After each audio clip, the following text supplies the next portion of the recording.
হরি বল। কারণ আমাদের জীবনের বেলা কখন যে কার ডুবে যাবে কারোর বলার মতো ক্ষমতা নাই। আজকে এই বছরে যারা আসরে আছেন, সামনের বছর যে সবাই আমরা পাবো কার কোনো নিশ্চয়তা নেই। যে কোনো সময় তার মানব লীলা সাঙ্গ করে দেশের মানুষ সে দেশে চলে যেতে পারে। তাই যার হাতে আমাদের সেই প্রেমের ডুরি যেদিকে ঘোরায় আমরা সেই দিকেই ঘুরি, তাই না? তার যে কখন কার বিনার তার জীবন বিনার তার ছিঁড়ে যায় কেউ বলতে পারে। সেখানে দাঁড়িয়ে আমার রসিক বাবু যে গানটি রচনা করেছে,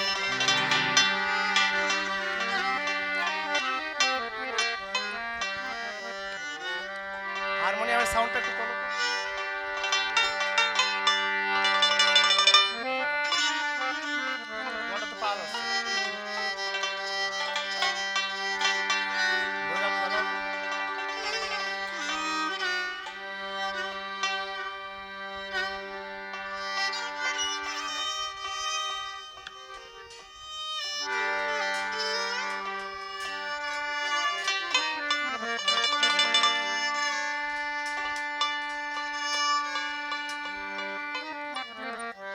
তাই যেখানে দাঁড়িয়ে আমার রসিক বাবু বললেন কার কখন জীবনের তার ছিঁড়ে যায় আমরা কেউ বলতে পারবো না।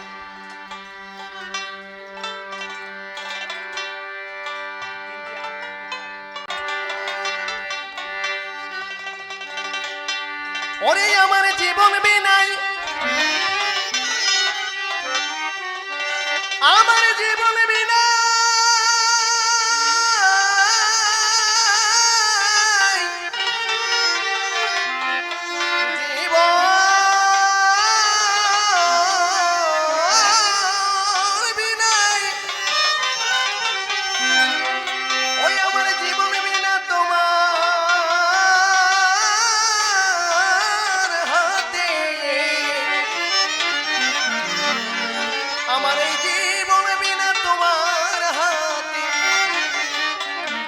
দয়াল বিদায় সাথে সুবাজা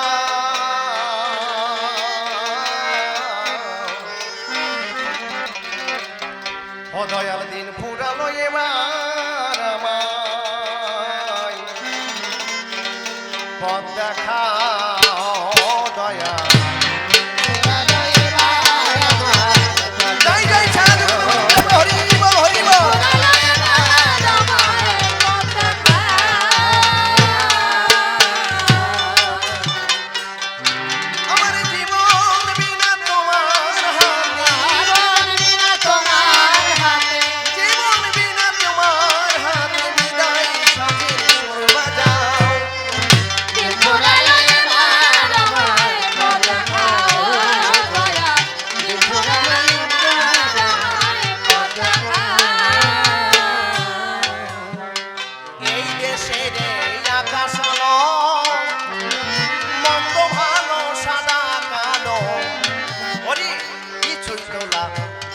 ভালো সকলে ভোলাও সকলে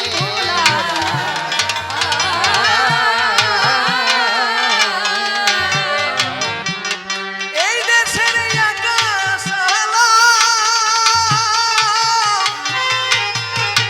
মন্দ ভালো সাদা কালো কিছুই তো লাগে না ভালো সকলে ভোলাও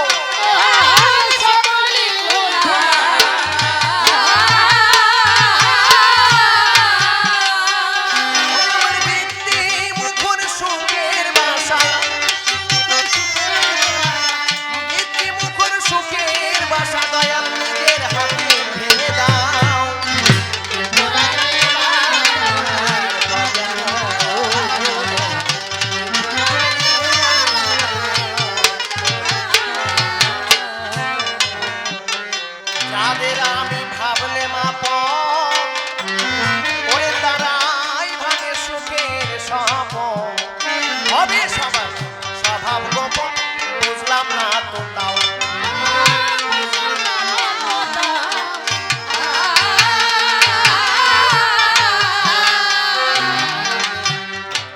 আমার রসিক বাবু বললেন বাবা এই জগতে আপন ভেবে যাদের সঙ্গে রয়েছে এরা তো বেশি দিনের জন্য নয়। তাহলে সম্পর্ক কতক্ষণ থাকে? যেদিনে তোমার এই দেহ থেকে প্রাণ পাখি উড়ে যাবে, বল হরি বল বলে ওই শ্মশানে ঘাটে নেবে। যখন দেখবে শ্মশান বন্ধুর আগুনের চিতায় পুড়িয়ে তোমার দেহকে ছাই করে দিয়েছে, দেখবেন বাড়ি এসেই গৃহেই সমস্ত সম্পর্ক তোমার শেষ হয়ে গেছে। পরের দিনই রেকর্ড পরিবর্তন হয়ে যাবে, ছেলে মেয়েরা আমার নামে জমি লিখে দাও। সারা জীবন ধরে যে বাড়িকে এত ভালোবেসে আপনি তৈরি করেছেন, একটা দিনের জন্য বাসি মরা আপনাকে করতে দেবে না। ছেলে মেয়েরা বলবে বাবা বাসি মরাবে, তাড়াতাড়ি বাড়িতে বাইর করে দাও। তাহলে এই জগতে যাদের আপন ভাবতে বাবা তারা কেউ আপন নাকি? আমি যেমন আসার সময় একা এসেছিলাম, যাওয়ার সময় আমার সেই একাই যেতে হবে। তাই এই সংসার নাট্য অভিনয় মঞ্চে আমরা শুধু অভিনয় করতে জগতে এসেছি। যেমন নাট্যকার অভিনয় করে না, নাট্য মঞ্চে দেখবেন নায়ক নায়িকা অনেক অভিনয় করে, কিন্তু অভিনয় কতক্ষণ? যত সময় নাটক হয়, নাটক শেষ হয়ে যায় দেখবেন যার যার ভূমিকায় সে আবার চলে যায়, তখন আর থাকে না। তেমনি ওই সংসার নাট্য মঞ্চে আমরা সবাই অভিনয় করতে আসি। ওই জন্য পাগল বিজয়ের একখানা গান আছে, দেখবেন দুদিনেই দুনিয়ারে মোসাফি ফিরে চলো ঘরে। দেখলাম সংসার মাঝে সকাল সাজে সাজিছে কত নারী নদী। তাহলে এরা কারা? কেহ পিতা মাতার ভূমিকায়, ভগ্নী ভ্রাতা কন্যা কীর্তনায় পরিজনের কত পরিচয়। তাহলে এরা যেদিন সংসার নাট্যে অভিনয় মঞ্চ তোমার শেষ হয়ে যাবে, সমস্ত সম্পর্ক শেষ। দেখবেন যাদের ভালোবাসা আপনি যতদিন দিতে পারবেন ভালোবাসা থাকবে, যেদিন দিয়া বন্ধ হয়ে যাবে ভালোবাসা শেষ হয়ে যাবে। তাহলে এই যে জগতে যারা এরা আসল, কেউই আমার জগতে আপন নয়। তাই যেখানে দাঁড়িয়ে আমার রসিক বাবু গাই, যাদের আমি ভাবলে মাপ তারাই ভাগে সুখের স্বপন। এই ভাবে সবাই স্বভাব গোপন, বুঝলাম না তো তাও।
ঝরে ওই সন্ধান আমি আধার কোণে, আমি রইব না আর ঘাটে পড়ে ভাসাইলাম নাও।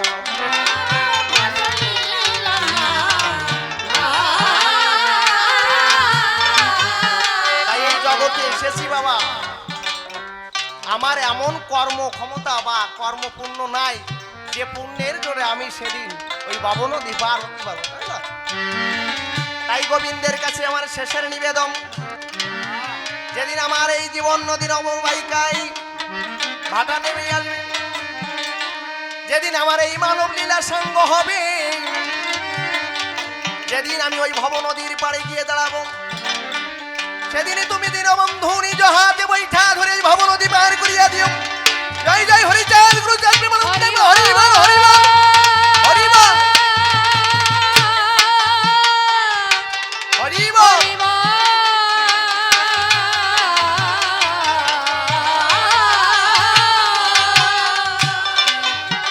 দিনের কুসুম পল্ল ধরে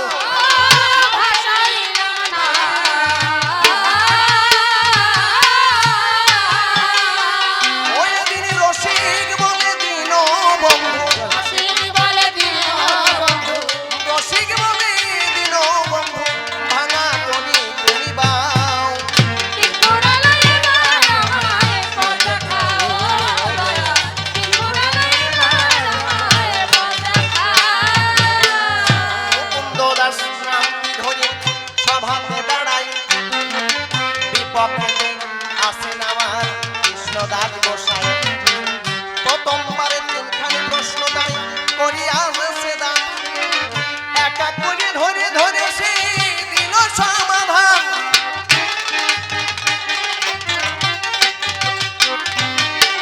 সেই আলোচনার সূত্র ধরে কথা বলবো তাই তার কিছু কথাই আমি এবার স্বভাবাজে বলতে চাই কি বলে গেল এই রাধারানী কি শ্রেষ্ঠ বলে গেল তাই না আমার কাছে বলেন দেখি বাবা রাধা কি শ্রেষ্ঠ আসলে হয় নাকি যার মধ্যে এত কাম কামনা দেখবেন একটা বাক্যে আছে কালা কাল বলিয়া গেল মধুকরী সেকালের কয়দিন বাকি সখীরে আমার যৌবন অঙ্গে লেগে গেলে ভাটা তাহারে কেমন রাখি এই নারীরও যৌবন জোয়ারেরও পানি গেলে না ফিরিবে আর কিন্তু যৌবন থাকিলে বধুয়া মিলিবে যৌবন মেলানো ভার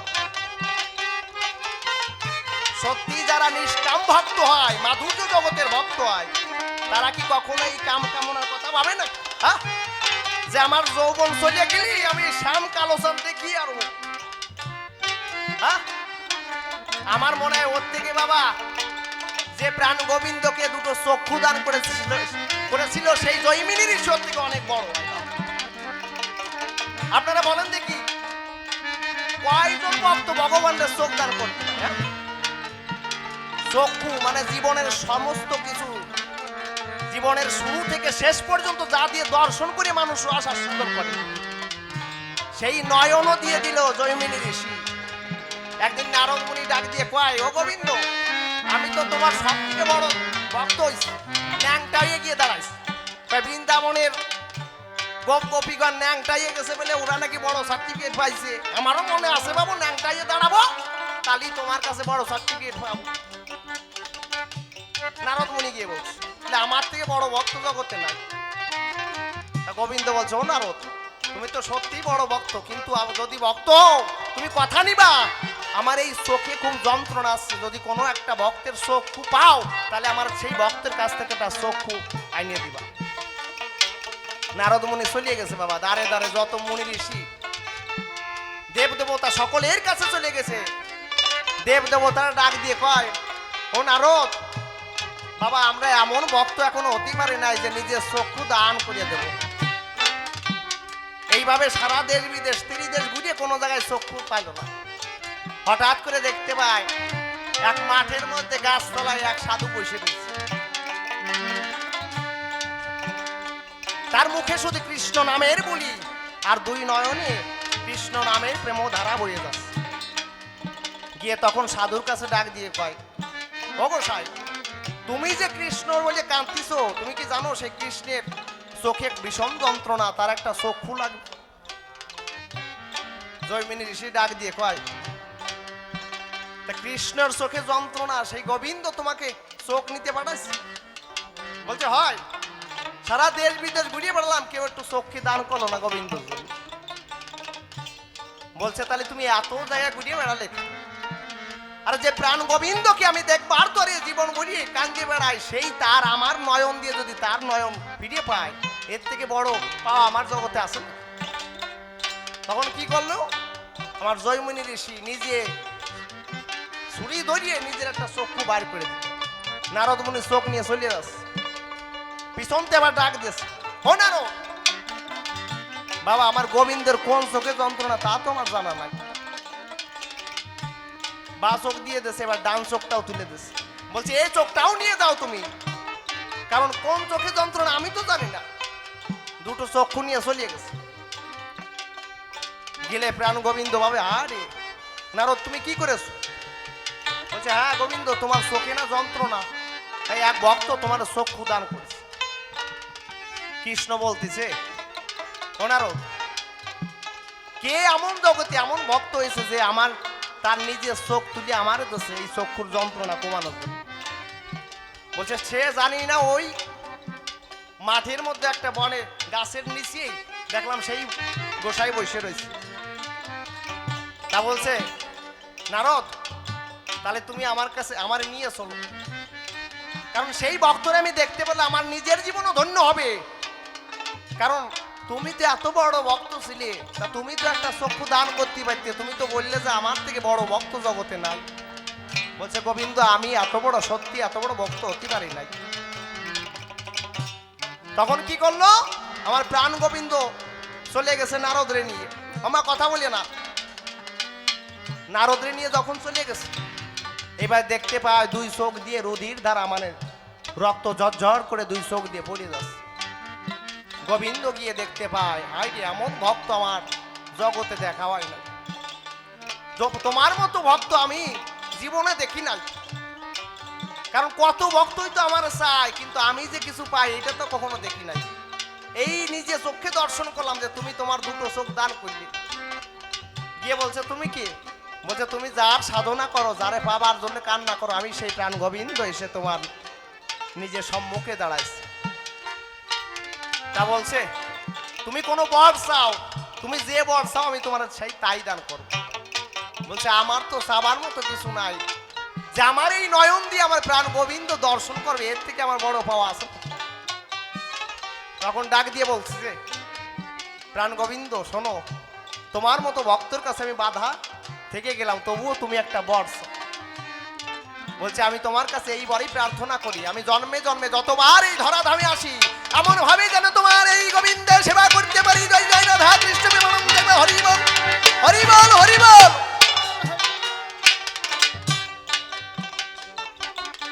আমার গোবিন্দ ডাক দিয়ে বলো, শোনো জয়মিনী, এই দুটো চক্ষু না, আমার বাম চোখে যন্ত্রণা, বাম চোখটা রেখে দিলাম, আমার এই চোখটা তোমার দিয়ে দিলাম।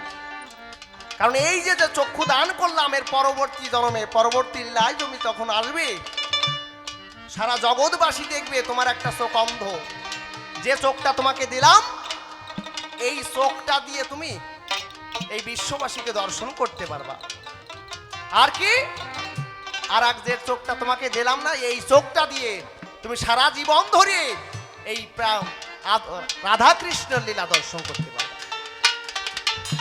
দেখেন তিনি বাবা, এইটা কখনোই রাধারানী দ্বারা সম্ভব নাকি? আবার ওদিকে রাধারানী দেখেন কি করেছে, শ্রীদামরে পরাণ বলে অভিশাপ দিয়ে দিয়েছে। যে অভিশাপে শ্রীদামরে 10 হয়ে জন্ম নিতে, বিরজা সখীর অভিশাপ দিয়েছে, যার জন্য যমুনা নদী হয়ে গেল। তা আমার কাছে বলেন দেখি, প্রকৃত পক্ষে রাধা শ্রেষ্ঠ ভক্ত হতে পারে নাকি? সেই কথাটি তোমার কাছে আমার জানবার প্রয়োজন। যতক্ষে কতই আমার ভক্ত করি দর্শন। ওই যে শ্রীদাম শাখায় আরো কত শাখা রয়, তাদের মধ্যে শ্রেষ্ঠ গুণ আমি দেখিবার বিষয়।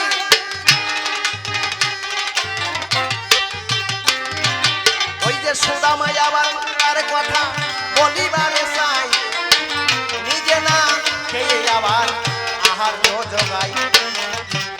শ্রীদাম সখা দেখেন বাবা, একদিন প্রবাস থেকে চলে গেল, দাঁড়ের দাড়ি ঢুকতে দিচ্ছে না। কয় কৃষ্ণ আমার সখায়, ভাই তুমি এক কোথাকার ভিখারি, আর কৃষ্ণ কোথাকার দ্বারকার রাজা। ভিখারির সঙ্গে দ্বারকার ওই রাজার সম্পর্ক হয় না।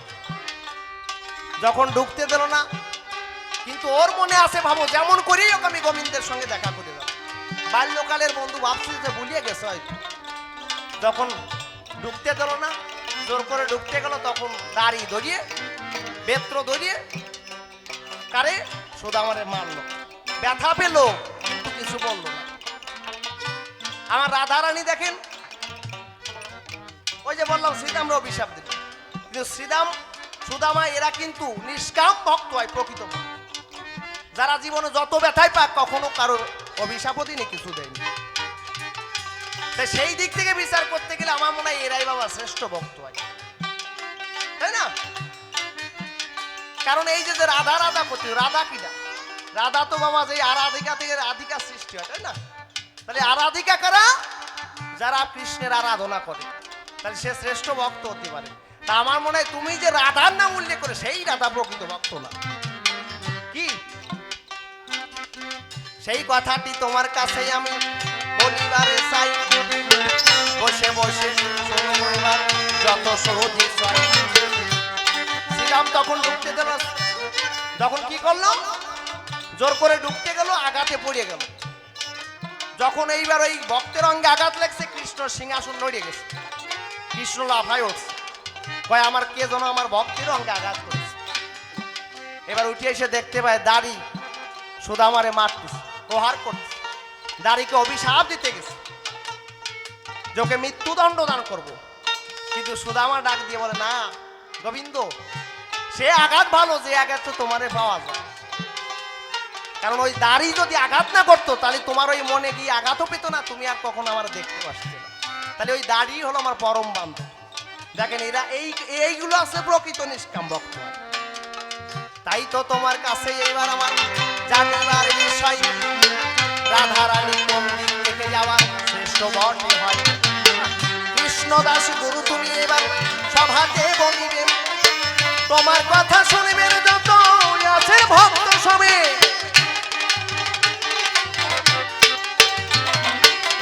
অল্প সময়ের কবি গান বলি সভাস্থান, তবে আমি বেশি কথাই আমি বলতে যাব কেন। এইবার আমার মতোই আমি এবার সাক্ষ্য করে যাব, এর কাছে তার কার তত্ত্ব জানিয়া যাব। তবে আরে বেশি কথাই আমি বলবো না ছেড়ে দিয়ে যাবো আমার ওই গভীর।